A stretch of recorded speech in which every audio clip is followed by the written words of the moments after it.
يضلل فلا هادي له واشهد ان لا اله الا الله وحده لا شريك له واشهد ان محمدا عبده ورسوله. السلام عليكم ورحمه الله وبركاته. I had to run because actually I thought the time, the beginning time was 12:30, so I must apologize for being a bit late. It's like for me quite ironic because initially I planned to speak about being late, and so I thought Allah taught me the lesson really in practical terms about being late, and I wanted to speak about the fact that times went back and how people will ask Allah in Qiyamah to bring the times back, take the time back. They will say to Allah, Rabbana, our Lord, send us back to the earth for a day, half a day, so we can do good deeds and be of the charitable ones. There's many verses like that about always wanting to go back in time. For the things that we failed to do in this life, they would ask Allah for a second chance. But in fact, I then revised my plans for what I would speak about today. I want today to speak about, for us to focus on one central verse of the Quran, Surah Al-Nahl. And this is a verse of the Quran that we hear all the time. In fact, it's hardly likely for any Jummah to go past except that we would hear this verse from the Quran. Every single Jummah, the Khatib, every masjid in the country, all around the world, would mention this one verse. And this is a verse in which Allah says, subhanahu wa ta'ala, أعوذ بالله من الشيطان الرجيم, إن الله يأمر بالعدل والإحسان وإيتاء ذي القربى وينهى عن الفحشاء والمنكر والبغي يعظكم لعلكم تذكرون. He says, subhanahu wa ta'ala, Allah, in Allah ya'mur, Allah commands with adl, with justice, and ihsan meaning excellence, right? And goodness to your near of kin, your close ones, and Allah forbids fahsha, indecency, and Allah forbids evil. So Allah therefore is outlining for us things that Allah made obligatory upon this ummah, that we're always mindful of our ethical Islamic code, which is that we pursue justice and excellence on ourselves and also on the world around us. And they were very, very conscious of the fact that we could do injustice unto others and promote indecency in the world in which we live. This verse we hear all the time in every khutbah, in language, every Jummah. What is Allah telling us? It was true, therefore, before Islam, the Arabs, the Quraysh had a problem with many of these factors. One of them was concerning the treatment of the vulnerable in the society. The goodness of any society is made apparent, made true because of, you see, how are people treating their vulnerable members of their society? How do you treat the weak ones? How are the women treated? How are the children treated? How are those who are mentally handicapped? Before I've spoken about these topics, about treatment of children, and treatment of women, and treatment of the mentally unstable, and treatment of the elderly. All of these are part of our religion. In fact, there are dozens upon dozens of verses in the Quran which outline for us the way we should treat those who are vulnerable. Our Prophet said that I make inviolable, like haram, sanctifying, the rights upon two. One are the weak ones, meaning the vulnerable ones, and the other are the women. The weak ones and then the women. Before Islam, of course, the Quraysh were known for mistreating women, mistreating children specifically, and especially the girls. Because they believed, and they truly believed this, because they took action, they truly believed that having a girl was a sense of shame. Having a girl was a dishonor to the family. Having a girl meant that life chances were not so many for them, and also for the girl herself. And Allah revealed the verse in the Quran, Surah Al-Takbir, وَإِذَا الْمَوْءُودَةُ سُئِلَتْ بِأَيِّ ذَنْبٍ قُتِلَتْ. On that day when the child, the infant, is questioned for what crime she was killed, meaning it's rhetorical, there's no crime she was killed for.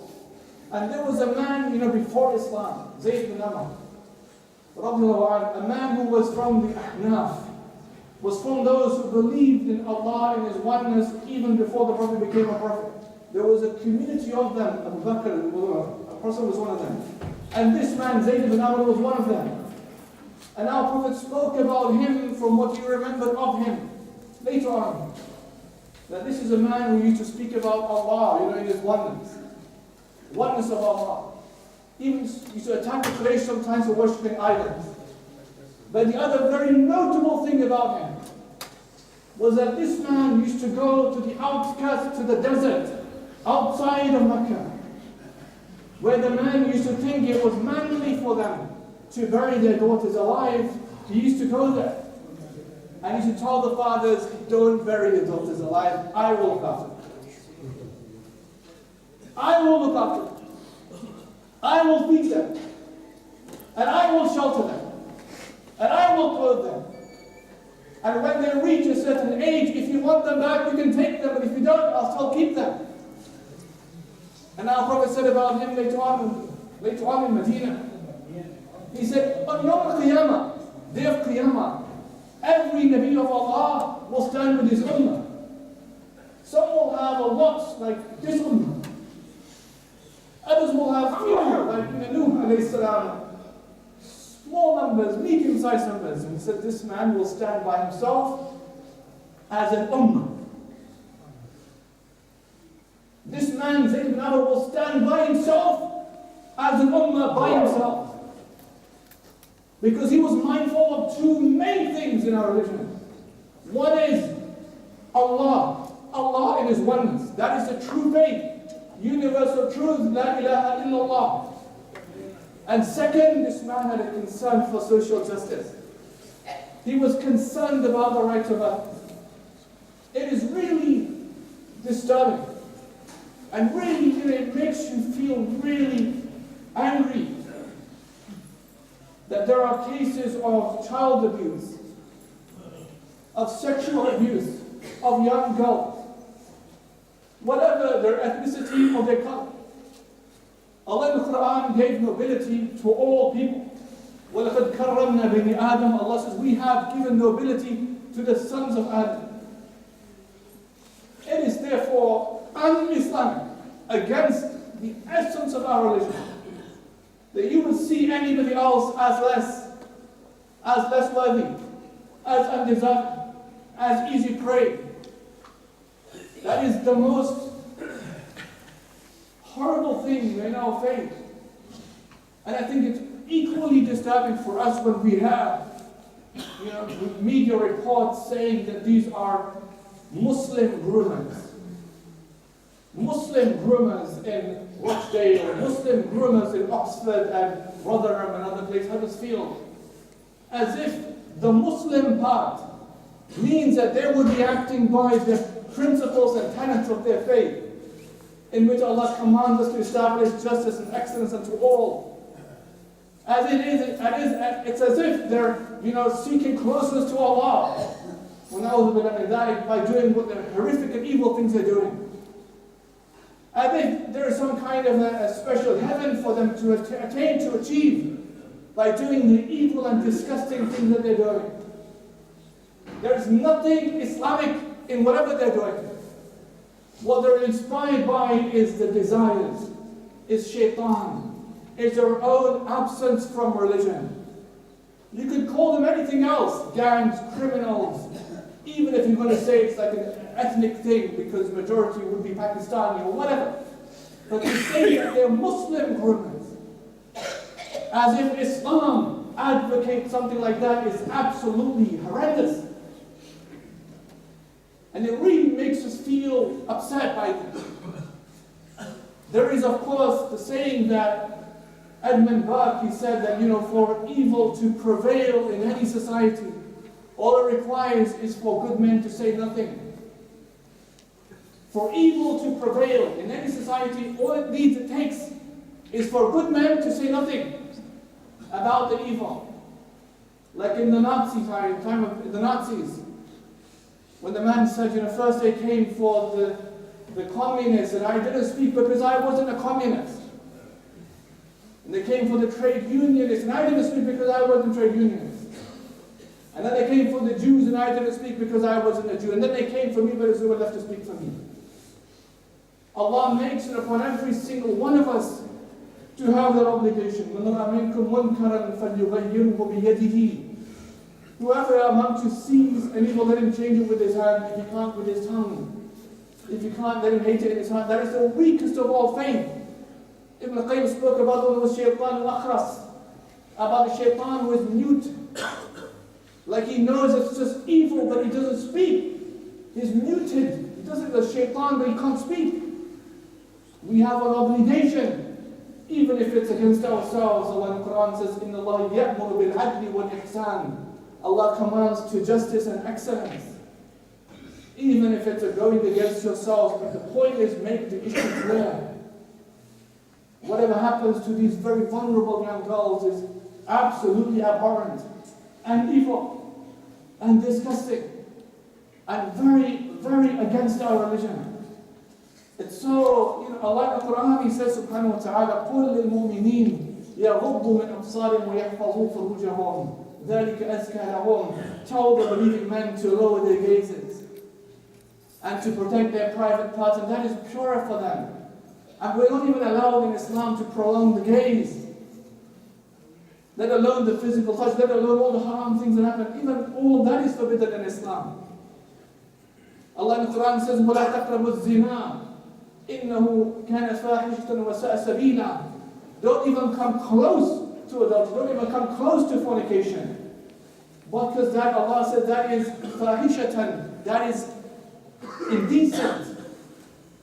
That is indecent and an evil way. Allah, aside from don't commit the act, Allah said don't even come close to the act. Because within that there is vulnerability. وَلَا تَقْرَبُوا مَالَ الْيَتِيمِ. Allah, don't even come close to the wealth of the orphan, because the orphan is vulnerable. The young girl is vulnerable. And it is absolutely sadistic for a person, or some people, or a gang, or a group, or whoever, to prey on people because of that sense of vulnerability. And that is something I think all of us have to be conscious of and to teach. But this is very much against our religion. If you think for a moment, anybody who has children, how it affects you, how you feel when you know your child is in pain or hurt. Feel a sense of you can't tolerate. You would rather you have the pain rather than your child have the pain. You can't tolerate your daughter screaming, crying for an injury or cut on the finger. You would rather you take that pain upon yourself rather than they have the pain. Our Prophet taught us mercy with reflection on the mothers. After the battle, and then there was prisoners and there were women. And there's one woman and she was looking around, where is her child? She's looking, where is her child? And she's panicking because she can't find her child. And the Prophet comes to Sahaba looking and he says, you see that woman? Would that woman ever throw her child in the fire? He's giving them an example to make them think. And they said, no, Ya Rasulullah, why would that woman ever throw her child in the fire? And then he says, you see, Allahu arhamu bi'ibadihi min hadi al-mar'a liwaladi. Allah is more merciful to His servants than that woman is to her child.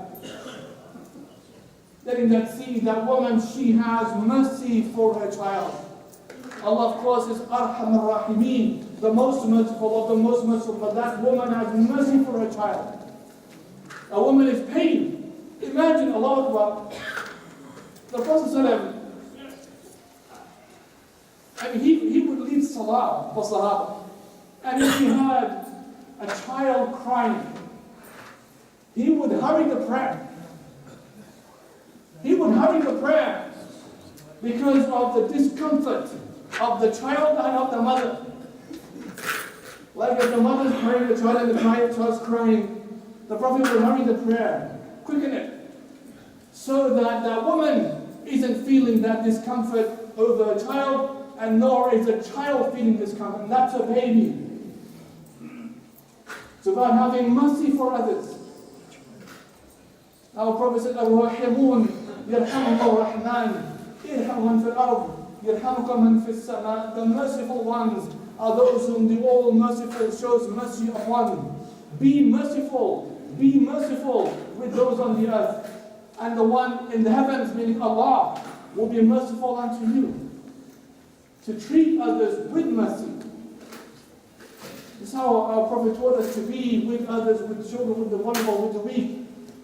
to those who are lacking in rights and don't have protection. And of course, there are other factors involved about the responsibility of social service and responsibility of the police. But that really is no excuse. Even if it was one case, it's one case too many for us. If it's one case, it's one case too many, because it could tarnish the entire community. And sadly, people are reading tabloid papers and they're going to believe this is what Muslims do. But Allah made us so different and distinct from them. That Islam promotes treating all people with respect and treating all people with honor, and not to violate the rights of others, not to prey upon the weak and the vulnerable in society. Whether they're children of child abuse. How horrific! How horrific! Child abuse. You hear this in the media all the time about children who were killed by the parents because of spite. Because the man, to spite the woman he just broken, or the woman to spite the husband she's broken up with, would kill the child. وَإِذَا الْمَوْءُودَةُ سُئِلَتْ بِأَيِّ ذَنبٍ قُتِلَتْ. If that child is asked, what crime were you killed for? Right? There is no crime that child was killed for. Let us all therefore be very conscious, every human being. We call these human codes of distinction. That we all feel pain. We all bleed. We all feel joy. Everybody does. And the same pain, the mother of that young girl who's put on drugs, to ensnare them, like put them on drugs, make them dependent on drugs, and then make them sexually subservient to you, and then traffic them to other of your mates. And how disgusting is that? How disgusting is that? Imagine that was your child. Imagine it was your child, your niece, your daughter, your sister. And this is exactly how the Prophet wanted us to think. Because a man came to him once, and he said, Ya Rasulullah, allow me to commit fornication and adultery. The man had a problem with his heart, at that time. And he's asking the Prophet, allow me to do that.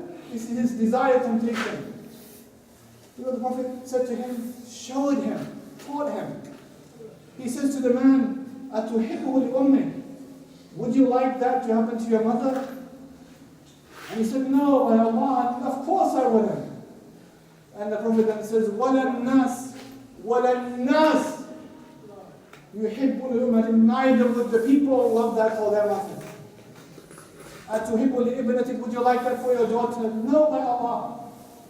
وَلَا النَّاسِ, neither would the people يُحِبُّ لِبَنَاتٍ, would like that for their own daughters. أَتُحِبُّ لِأُخْتِكَ, would you like that for your sister? Like others to your sister? No, by Allah. وَلَا النَّاسِ, neither would the people يُحِبُّ لِأَخْوَاتٍ, like that for their sisters. Would you like that for your khala, for your aunt? No, by Allah. Then neither would the people like that and love that for their own aunts. The Prophet then put his hand, blessed hand on the man's chest and says, Allah Oh Allah, forgive this man's sins and purify his heart. Cleanse his heart. It's a disease of the heart. That is the motivation. Disease of the heart. The going away from Allah, away from Jannah, finding away on the path of Shaitan, the path of Jahannam. That is the way, that is the path. And may we be responsible as parents in teaching our children, in promoting in society these amazing ethical codes of adl, of justice, of ihsan. Because that is Islam. The Prophet came to Medina, the Sahabi says, the first thing, أول شيء سمعت يقول, the first thing I heard the Prophet say when he entered Medina was what? Afshu salam, spread peace. You think those women have peace in their lives? Women, the mothers, fathers, imagine the rage, the anger, feeling of betrayal. How could others do that to their own children? 11, 9, 10, 15-year-olds, children. How could a 50, 60-year-old man do that to a child? Imagine how they feel. And the Prophet is saying, be conscious of how others feel for their hours, because you feel the same. We all feel the same. May Allah make us an upright people and forgive us our sins and guide us to the way of Islam. Ameen. I've begun teaching a course here in this masjid every Monday after Isha. This is an ongoing program. Every Monday classes in the masjid after Isha. Right now we're doing a poem by Uthman Lateef called As-Sayr ila Allah wa Dar al-Akhirah. The journeying to Allah and the home of the hereafter, together with his commentary, Durf al-Thaqirah, the exquisite pearl, all about the purification of oneself. And that's every Monday after Isha. I would encourage all of you to try and attend, inshallah, with us at that time.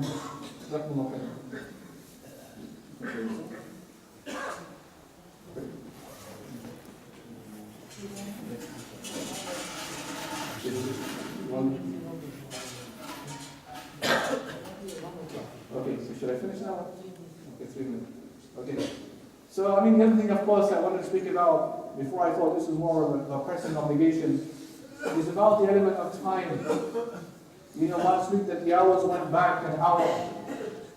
And if you think about what Allah is telling us in the Quran, the people will say to Allah, our Lord, send us back even for a part of the day, that we could do something. It should make us very conscious about the limitation of time, the limitation of life, that we don't have that long, in fact.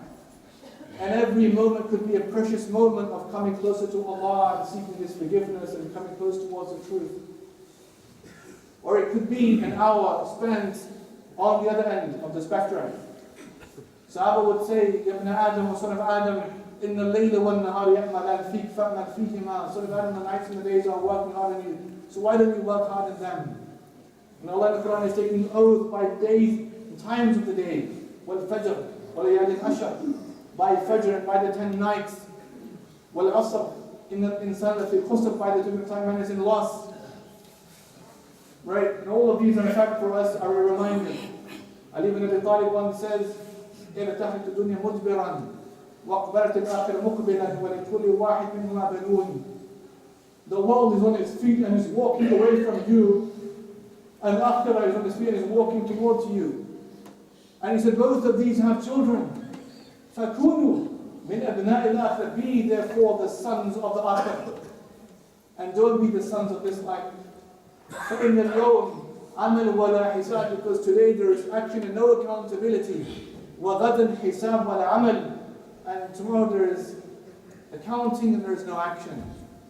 May Allah grant all of us tawfiq to make the most of the time that we have, and from us to do good and to promote good in the world in which we live. Ameen. In our praise.